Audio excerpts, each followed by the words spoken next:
하나님의 말씀을 봉독해 드리겠습니다. 마태복음 16장 5절부터 12절까지 제가 봉독을 해 드리겠습니다. 봉독합니다.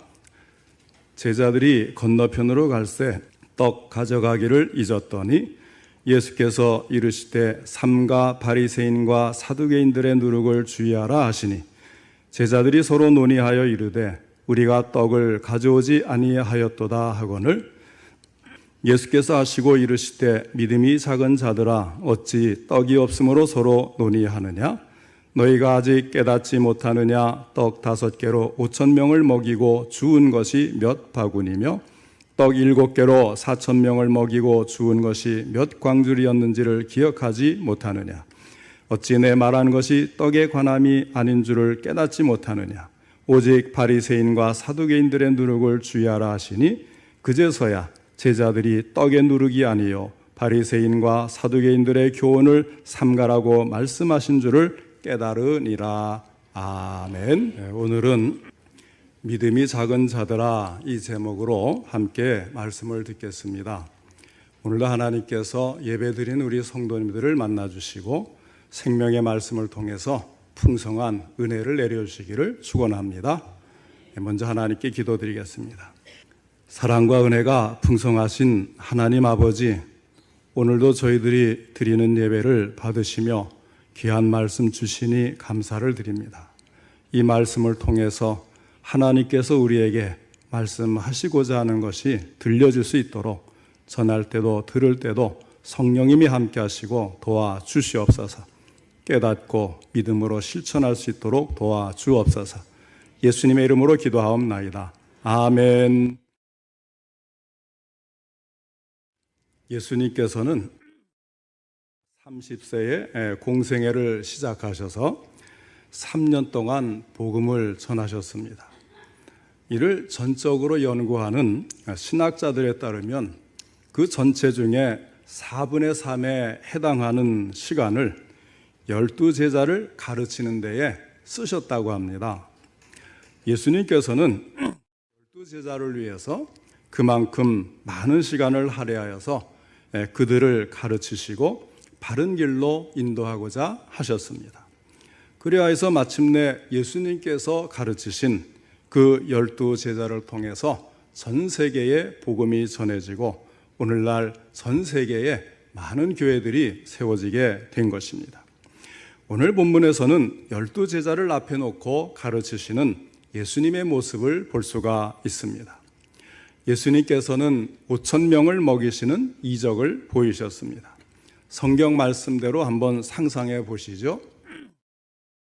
원래 유대인들은 어린아이와 여자들을 세지를 않는데요. 그래서 5,000명이면 최소한 8,000 내지는 10,000명이 되지 않겠나 이렇게 추측을 합니다. 그러나 어쨌든 5,000명도 숫자 아니겠습니까? 그러니까 5,000명만 생각하셔도 되겠어요. 자, 물 한 방울, 풀 한 포기가 없는 드넓은 광야에 5,000명이 모였습니다. 이제 그들이 목마르고 배고플 때가 되었습니다. 그대로 집으로 돌아가게 할 수도 있었습니다마는 예수님께서는 차마 그렇게 하지를 못하셨습니다. 그들이 얼마나 시장할까? 돌아가는 길이 얼마나 힘들까? 염려하시면서 떡 5개와 물고기 2마리로 이적을 보이십니다. 5,000명을 배부르게 먹이시고도 12광주리가 남았습니다. 또다시 떡 7개와 작은 생선 2마리로 4,000명을 먹이시고 7광주리를 남겼습니다. 자, 오늘날 이런 일이 일어났다면 어떤 일이 벌어질까요? 방송, 유튜버, 사람들이 몰려들어가지고 엄청나게 아마 뉴스거리를 세상에 전할 겁니다. 얼마나 큰 사건이겠어요. 그 자리에 모인 모든 사람들이 엄청난 감격을 얻었습니다. 이런 큰 사건들은 이적입니다. 하나님의 능력이요. 그 능력이 이적 가운데 나타난 것입니다. 성경에서는 그것을 표적이라고 그래요. 다시 말하면 하나님의 하시는 일을 보여주기 위한 것이다. 그래서 이런 기적을 통해서 눈으로 보고 입으로 먹고 손으로 만질 수 있는 하나님의 말씀이 되는 거예요. 표적 속에는 중요한 말씀이 담겨 있는 것을 알아야 합니다. 이처럼 큰 사건에 직면하고도 깨달음이 없고 본 것도 들은 것도 이해한 것도 없다면 참으로 서글픈 일이 아니겠습니까? 적어도 이 표적 속에는 하나님의 사랑이 계시되어 있는 거예요. 그들이 배고파한다는 사정을 하나님께서 아시고 너그러운 은혜를 베풀어 주신 것입니다. 하나님의 사랑 그리고 하나님의 능력도 나타났습니다. 개별적인 돌보심, 임마누엘의 역사를 이 사건을 통해서 경험하게 되는 것입니다. 감탄과 놀라움, 감사와 찬양, 굉장하지 않겠습니까? 이런 일들을 우리가 직접 내 눈으로 목격했다면 어떻게 되었을까요? 평생 잊지 못할 감격스러운 사건으로 남을 것입니다. 저도 신앙생활을 하면서 기도하다가 겪은 일, 또 응답으로 나타난 일, 또 여러 가지 참 인생의 그 흐름 속에서 나타난 하나님의 역사가 또렷하게 지금도 매 순간 그 놀라운 것들을 머릿속에 각인이 되어서 기억이 나요. 그러니 믿음을 안 가질 수가 없는 것 아니겠습니까? 이렇게 큰 사건을 목격했다면 정말 평생토록 잊지 못할 감격스러운 사건으로 남을 것이고 수시로 그때를 떠올리면서 믿음을 다지고 확신으로 더욱 단단히 마음먹게 될 것입니다. 그러나 안타깝게도 오늘 본문에 나오는 제자들의 상태는 그와 같은 모습이 전혀 아니었습니다. 제자들은 믿음이 없어서 그런지 깨달음이 없어서 그런지 불과 하루 이틀 전의 일을 기억하지를 못했습니다. 오늘 읽은 본문의 내용은 이런 것입니다. 예수님께서 제자들과 함께 배를 타고 디베랴 바다를 건너가시는데 마침 식사 시간이 되었습니다. 그런데 배 안에는 떡이 하나도 없었어요. 가져온 것이 없었던 것입니다. 지금 예수님께서 제자들과 함께 배를 타고 가는 곳은 갈릴리 호수 건너편 북동 지역인데 그 당시에 그곳은 거주 인구가 적었을 뿐 아니라 음식을 구하기도 어려웠다 그래요. 그래서 그 지역으로 여행하고자 하는 사람은 자신이 먹을 양식을 준비해서 갔다고 합니다. 그런데 주님의 제자들이 깜빡 잊고 음식을 준비하지 않은 채 배를 탔고 예수님께서는 배 안에서 바리새인과 사두개인들의 누룩을 주의하라는 말씀을 하셨는데 이 말씀을 들은 제자들은 누룩이라는 말에 떡을 먼저 생각한 거예요. 그리고 떡을 준비하지 않았다는 사실 때문에 서로 논쟁을 했습니다. 본문 7절에 논의하다라는 헬라어의 의미는 논의하다, 따지다, 논쟁, 분쟁한다 이런 뜻이 들어 있습니다. 바로 책임 소재를 추궁을 하는 거예요. 그러니까 제자들끼리 지금 전혀 먹을 것이 준비되어 있지 않은데 예수님이 시장하신 지 누룩 이야기를 하는 거예요. 빵을 만드는 누룩 아닙니까? 그래서 제자들이 서로 내가 오늘 떡당번인데 왜 준비 안 했느냐? 그러니까 한 제자가 또 다른 제자에게 저 사람이 당번인데 왜 내게 따지느냐? 이러면서 티격태격 했을 것이라는 거예요. 주님을 믿고 따른다는 제일 잘 믿는 자들이라고 알려진 제자들이 떡을 만들어 먹이실 수 있는 주님과 함께 있다는 사실을 잊어버리고 떡이 없다는 것 때문에 지금 논쟁을 하고 다투고 있는 거예요. 여러분, 믿음도 잊어버릴 수 있다는 사실을 아십니까? 그래서 우리가 하나님 중심, 성경 중심, 예수님 중심, 교회 중심 이 말을 자꾸 강조하는 이유는 교회 중심으로 우리의 생활이 이루어져야 우리가 믿음을 안 잊어버릴 수가 있어요. 나이 들면 조금 전에 한 일도 돌아서면 또 잊어버리는 그런 우리들 아닙니까? 그런데 믿음도 잊어버린다는 거예요. 그래서 교회 중심으로 늘 오고 가며 예배드리고 기도하고 말씀 듣고 서로 신앙적인 봉사를 하고 같이 움직이지 않으면 이 믿음도 자꾸 잊어버려요. 희미해져요.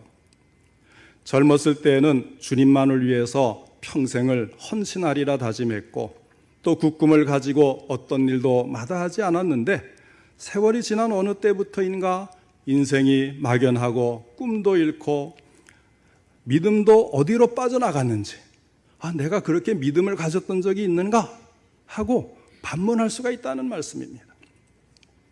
예전에는 주님께 기도하고 찬송만 하면 세상의 어떤 일에도 두려워할 줄을 몰랐는데, 이제는 작은 가랑잎 하나 떨어지는 소리가 들려도 화들짝 놀라면서 어떻게 먹고 사나 염려하며 사는 사람이 될 수도 있다는 것입니다.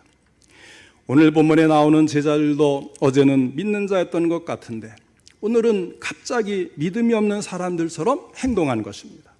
그 때문에 그들은 믿음이 작은 자들아 하고 예수님의 책망을 들었고, 제자들은 책망을 들은 후에야 예수님께서 말씀하신 뜻을 깨달았던 것입니다. 오늘은 주님께서 제자들을 책망하신 말씀을 통해서 믿음이 무엇인지, 또 나의 믿음은 잘 있는지 확인하고 깨닫는 마음으로 더욱 확신 있는 믿음을 가질 수 있기를 바랍니다. 첫째로 오늘 본문에서 먼저 예수님께서 제자들을 책망하시면서 하셨던 8절 말씀, 왜 서로 논의하느냐, 이 말씀을 먼저 생각해 보겠습니다. 여기서 말하는 논의는 믿기 때문에 더 잘하기 위해서 하는 긍정적인 의논을 말하는 것이 아닙니다. 책임 따져 추궁하고 분쟁하는 그런 논의를 말하는 거예요. 그리스도인들이 분쟁을 하거나 논쟁을 하는 것은 신앙이라고 할 수가 없어요. 말씀드린 것처럼 긍정적으로 어떻게 할까 의논을 하고 서로 합의를 보고 같이 기도하면서 길을 찾고, 이런 것은 신앙의 일이지만 맞았느냐 틀렸느냐 잘했느냐 못했느냐 네 책임이냐 내 책임이냐 이렇게 논쟁을 하는 것은 신앙이라고 할 수가 없는 거예요. 디모데전서 6장 4절에 보면 그는 교만하여 아무것도 알지 못하고 변론과 언쟁을 좋아하는 자니 이로써 투기와 분쟁과 비방과 악한 생각이 나며 하였습니다.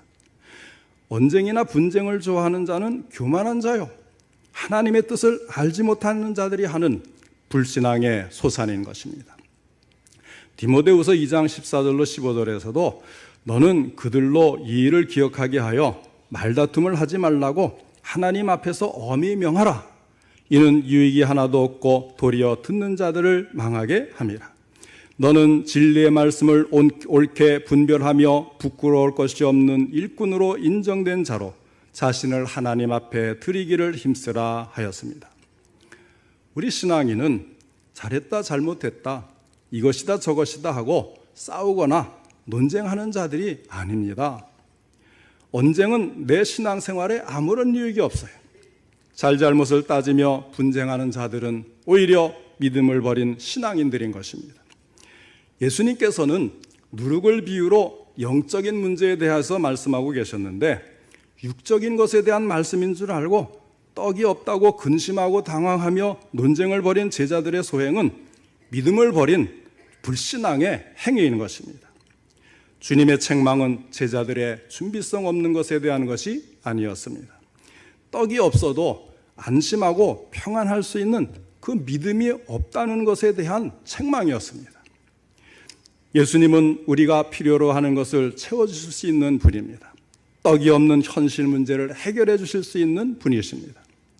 주님과 우리의 관계는 믿음에 대한 관계이지 떡이 있고 없고 이런 관계가 아니라는 거예요. 제자들은 자신들의 부주의로 궁핍과 곤궁에 빠졌을지라도 그것 때문에 언쟁을 벌일 것이 아니라 오히려 모든 것을 잊게 하시는 주님을 신뢰하고 편안하고 화목할 수 있어야 했던 것입니다. 사랑하는 성도 여러분, 줄이 짧은 두레박으로는 결코 깊은 운물들을 퍼올릴 수가 없습니다. 다시 말씀드리면 믿음이 깊어야 깊은 은혜를 체험할 수가 있다는 것입니다. 제자들이 떡으로 인해서 다툰 것은 주님의 제자들이면서도 영의 것보다 육의 것에 더 관심을 갖고 있었기 때문이었습니다. 이 사실을 우리 성도님들은 어떻게 생각하십니까? 먼 옛날 그저 그 옛날에 있었던 12 제자들의 이야기라고만 생각하십니까? 아니죠. 오늘날 우리 신앙인들의 자화상이라고 할 수가 있는 모습인 것입니다. 1453년 이슬람 군대가 동로마의 콘스탄티노플을 포위하고 동로마인들이 앞으로 기독교의 지배를 받느냐 아니면 이슬람의 지배를 받느냐 이런 큰 위기에 처하게 되었습니다. 그런데 교회의 사제들이 모여서 한 일이 무엇인지 아십니까?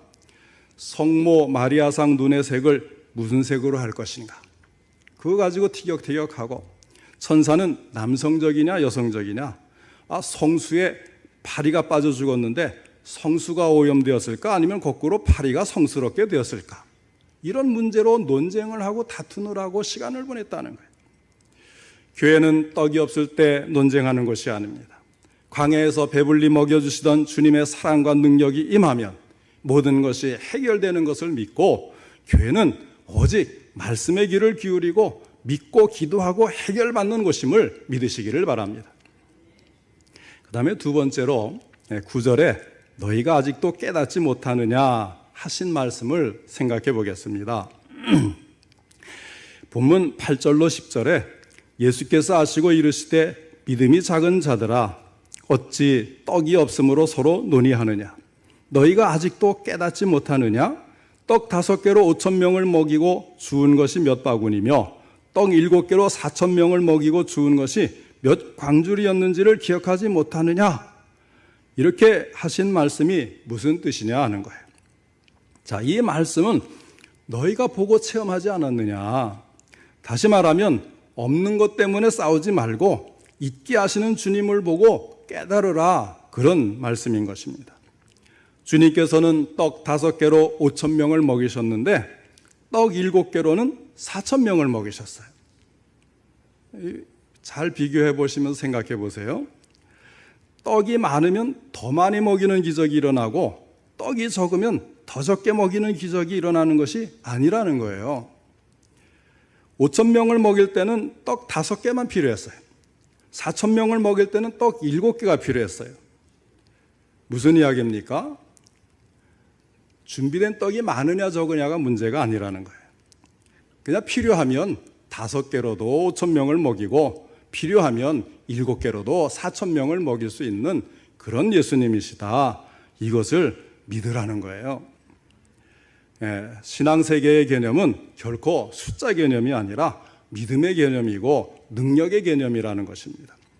본문의 주님께서는 생생한 기적의 사건을 체험하였음에도 불구하고 그 사건을 기억하지 못하고 깨달을 만큼 이야기했음에도 깨달을 때가 되었지만 깨닫지 못하고 있는 제자들을 향해서 기억하지 못함과 함께 깨닫지 못함을 책망하신 것입니다. 믿음은요, 하나님께서 행하신 모든 사실을 받아들이는 것이고 그 토대는 과거, 지난날에 있는 거예요. 성경을 기록해 놓은 이유가 뭐예요? 과거에 하나님이 이렇게 하셨는데 자, 그러면 그 다음에는 하지 못하니까 그냥 성경에 기록해 놓고 박제처럼 옛날 이야기를 읽도록 하신 걸까요? 그런 뜻이 아니고 과거의 은혜를 베푸신 분은 그 은혜를 기억하고 오늘에도 동일한 은혜를 주시는 하나님이시다. 이걸 믿으라는 거예요. 과거에 기적을 베푸신 분은 오늘날은 기적이 없는 시대니까 옛날 그렇게 하셨어가 아니고 오늘날에도 기적을 베푸실 수 있는 분이시다. 똑같은 기적을 베푸실 수 있는 능력 많으신 하나님이시다. 이것을 믿으라고 하는 것입니다. 이런 의미에서 믿음은 하나님께서 하실 수 있다든지 하나님은 하실지도 모른다 또는 하나님은 하실 것이다라는 것이 아니라 하나님께서는 이미 하셨다 이렇게 말할 수가 있어야 되는 거예요. 이것이 바로 뭡니까? 이겨놓고 싸우는 믿음 아니겠어요? 기독교인들 중에는 의외로 유실론자이면서 무실론자인 사람들이 많이 있습니다. 풀어 말하면 기도는 하면서 믿지 못하고 내게 있는 모든 것을 주를 위해 드리네 찬송은 하는데 내 삶은 전혀 다른 생활을 하고 있는 사람은 유실론자 같으나 사실상은 무실론자라는 거예요. 신학적으로는 실천적 무실론자 이렇게 이야기를 해요. 말은 생각은 믿는데 삶은 그 믿음과 완전히 동떨어진 삶을 사는 사람들을 실천적 무실론자라고 하는 거예요. 하나님께서 오늘날까지 행하신 모든 기적적인 사실을 믿으십니까? 그렇다면 지금 떡이 없는 것에 매이지 마시기를 바랍니다. 사도 바울이 빌립보서 4장 6절로 7절에 아무것도 염려하지 말고 다만 모든 일에 기도와 간구로 너희 구할 것을 감사함으로 하나님께 아뢰라. 그리하면 모든 지각에 뛰어난 하나님의 평강이 그리스도 예수 안에서 너희 마음과 생각을 지키시리라 하였고, 또 빌립보서 4장 99절에서 나의 하나님이 그리스도 예수 안에서 영광 가운데 그 풍성한 대로 너희 모든 쓸 것을 채우시리라 한 말씀 그대로 믿으시기를 바랍니다. 큰 농장을 경영하는 청년이 있었습니다. 몇 년을 두고 농사를 지었는데 잘 되지도 않고 그러자니 또 실증도 났어요. 그래서 농장을 팔아버려야지 생각하고 신문에 광고를 냈는데 그랬더니 며칠 사이에 수백 명이 나타나서는 너도 나도 사겠다고 신청을 하는 거예요. 청년은 깜짝 놀랐어요. 이 농장이 그렇게 좋은가? 그래서 이제 이번에는 다시 팔지 않는다는 광고를 합니다. 내가 가지고 있는 것이 별로 신통치 않은 줄 알았는데 많은 사람들이 이것을 부러워하니까 비로소 내 것이 소중한 것임을 자각하는 것입니다. 여러분, 우리가 믿음이 있는 것이 별것 아닙니까? 교회 다니나 안 다니나 믿음이 있으나 없으나 다 똑같아 보이십니까? 아닙니다. 이 믿음은요, 부러워해도 마음대로 가질 수 없는 그런 것이 믿음이에요. 정말 우리는 이 천국을 소유한 사람 아닙니까? 하나님이 우리 아버지 아니십니까? 이런 소중한 것을 우리가 간직하고 있는데 남의 것은 커 보이고 내 것은 작아 보인다고 우리가 가지고 있는 것, 소중한 것을 알아야 돼요. 사랑하는 성도 여러분, 우리에게는 믿음이 있고 그 믿음과 함께 모든 것을 더하여 주시겠다는 주님이 계십니다. 내게 있는 것을 깨달으시기를 바랍니다. 깨달음이 있으면 내 삶의 모든 문제가 해결되고 이루어집니다. 그래서 깨달음은 우리에게 축복인 것입니다. 우리가 깨달음이 없어서 당황해하고 불안해하고 분쟁을 하며 헛수고를 하고 고통을 당하며 모자라고 불평을 하고 질병을 고침받지도 못하고 있는지 모르는 것입니다. 문제는 신앙이네 불신앙이에요. 너희가 아직도 깨닫지 못하느냐 하신 주님 말씀을 다시 한번 귀 기울여 들으시고 깨닫는 믿음을 가지시기를 바랍니다. 세 번째로 생각할 것은 12절에 그제서야 제자들이 떡에 누르기 아니요 바리새인과 사두개인들의 교훈을 삼가라고 말씀하신 줄을 깨달으니라 한 말씀입니다. 그제서야 제자들이 깨달으니라 하였습니다. 이 말씀이 우리 모두에게 해당되는 말씀이 될 수 있기를 바랍니다. 얽혔던 매듭이 풀리고 닫혔던 문이 열리는 것처럼 시원한 것도 없지요. 제자들은 늦었지만 주님의 말씀이 떡에 누르기 아니요 바리새인과 사두개인들의 교훈을 삼가라고 하신 것임을 깨닫게 되었습니다. 사랑하는 성도 여러분, 믿음을 잊어버리고 그래서 정말로 믿음을 아예 잃어버린, 그러니까 잊어버렸기에 잃어버린 신앙인들의 행렬에서 돌아서기를 바랍니다. 제자들은 떡을 가지고 있지는 않았지만 예수님은 떡을 만들어 주실 수 있는 분임을 깨달았습니다. 바꿔 말하자면 제자들은 자신들이 이 물통은 가지고 있지 않았지만 영원히 마르지 않는 샘물을 가지고 있는 것을 깨달았다는 거예요. 그들은 이제야 믿음을 소유하게 된 것입니다. 떡 가져오는 것을 잊으셨습니까? 믿음을 가지고 살아가시기를 바랍니다. 아마도 그들은 신적인 일을 인간적인 일로 오해하고 영적인 것을 육적인 것으로 잘못 알고 더디 이해했음을 부끄러워했을 거예요. 깨닫고 나면 깨닫기 전의 일은 모두 부끄러운 것입니다. 조금 전까지 제자들은 듣기는 들어도 듣지 못하고 보기는 보아도 보지 못했으나 지금은 들을 줄 알고 볼 줄 아는 복 있는 자들이 되었습니다. 그리스도께서는 마음속에 있는 지혜의 영을 통해서 가르치시기도 하시고 말씀 속에 있는 계시의 영을 통해서도 깨닫게 하시는 분이십니다. 깨달음이라는 것은 저편에서 이편으로 넘어오는 생활이에요. 이 선만 넘어오면 되는 거예요. 제자들이 바리새인의 위선, 형식, 독선, 사두개인의 세속주의와 향락주의 이런 해독을 깨닫고 그리스도의 말씀 안으로 들어온 것처럼 우리 성도님들도 세상의 것으로부터 이쪽으로 건너오시기를 바랍니다. 주저하지 말고 넘어오기만 하면 되는 거예요. 성경 66권의 모든 교훈은 깨닫고 저쪽에서 이쪽으로 돌아오라는 그런 말씀입니다. 그제서야 제자들이 깨달으니라 라고 한 말씀처럼 하나님의 일을 잊어버리는 사람이 되지 말고 깨닫고 믿음을 회복하는 우리 성도님들 되시기를 바랍니다. 어떤 사람이 낚시질을 하고 있었습니다. 그 옆에 있던 사람이 가만히 보니까 하는 일이 좀 이상해요. 잡은 고기마다 자로 재어보고는 25cm 이하짜리만 바구니에 담고 그 이상 큰 것들은 다 도로 놓아주는 거예요.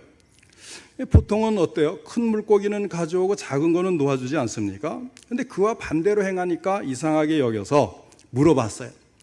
왜 25cm 이하짜리만 잡습니까? 그랬더니 낚시꾼이 우리 집 후라이팬의 지름이 25cm밖에 안 되기 때문에 그렇습니다. 대답을 하더랍니다.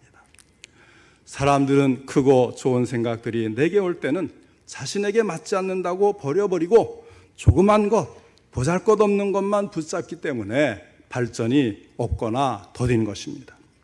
오늘의 신앙인들이 믿음을 버리고 자기의 소견대로 살아가고 있기 때문에 신앙생활은 우스꽝스러워지고 모호해지고 있습니다. 그러나 성도는 늘 주님의 교훈을 깨닫고 하나님의 역사를 기억하는 사람들이 되어야 합니다. 그리고 그 믿음은 내 자신의 것이 되어야 합니다.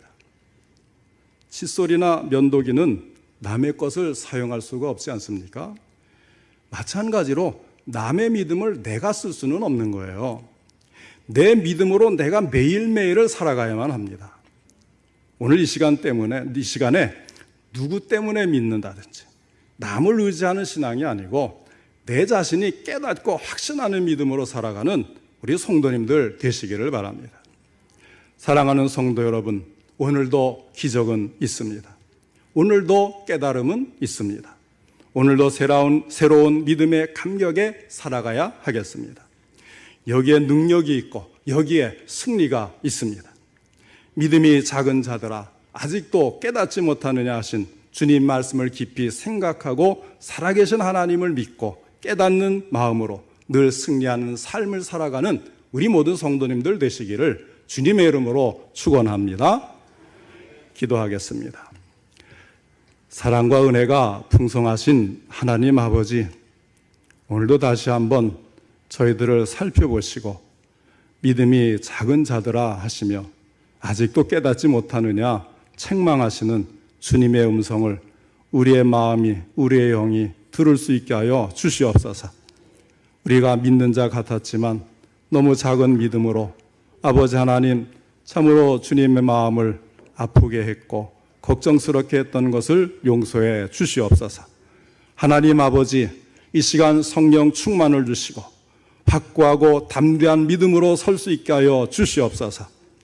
성경에 말씀하신 하나님이 오늘날 우리를 위해서도 행하시고 과거에 은혜를 주셨던 하나님이 여전히 또 앞으로도 큰 은혜를 베풀어 주실 것을 믿고 하나님을 바라보며 늘 담대하게 하여 주시옵소서. 평강을 잃지 않게 하여 주시옵소서. 하나님을 위해 아버지 하나님 그 사명을 위해 우리 자신을 온전히 드리고 아버지 하나님 그 사명 감당하기로 결심하는 오늘 이 시간 되게 하시고 그런 우리 성도님들께 담대한 믿음, 큰 믿음을 주셔서 언제든지 하나님을 의지하고 하나님께 간구하고 문제는 해결하고 해야 될 사명은 능히 감당할 수 있는 우리 모든 성도님들 되게 하여 주시옵소서. 예수님의 이름으로 기도하옵나이다. 아멘.